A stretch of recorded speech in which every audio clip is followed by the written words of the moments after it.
দেখলাম বিভিন্ন সোশ্যাল মিডিয়ায় দেখলাম যে পাকিস্তানি যারা তারাও তাদের আমাদের যে মানে ইউক্রেনের যে বর্ডারটা ক্রস করেছেন এই জাতীয় পতাকাতে আমাদের যে গরিমা আমাদের যে স্বাভিমান সে পতাকা হাতে নিয়ে তারা ক্রস করেছেন, কারণ তাদের দেশ থেকে কোনো রকম প্রচেষ্টাই করা হয়নি নিজের দেশের নাগরিকদের ফিরিয়ে আনা।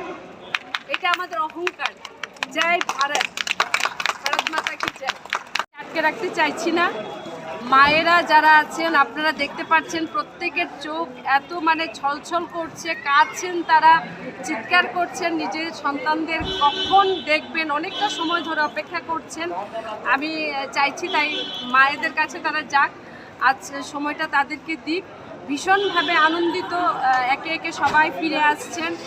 প্রত্যেকটা রাষ্ট্র, অন্যান্য রাষ্ট্র আপনারা দেখতে পাচ্ছেন তাদের দূতাবাস পর্যন্ত বন্ধ করে দিয়েছে।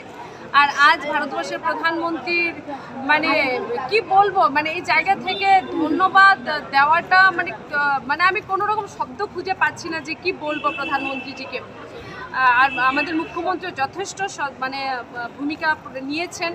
আমাদের রাজ্যের সন্তান, আমার রাজ্যের অহংকার, তারা গর্ব এই রাজ্যের প্রত্যেকেই।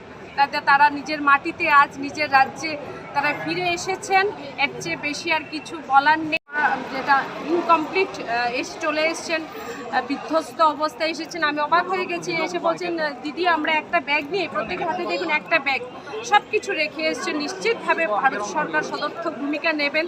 তাদের নেক্সট তাদের যে ফিউচার, যেহেতু তারা সেখানে মেডিকেলটা কমপ্লিট করতে গেছেন, কি পরিস্থিতি যখন স্বাভাবিক হবে সেই ব্যবস্থাও আমাদের ভারত সরকার করবেন, এটা আমি ভীষণভাবে আশাবাদী।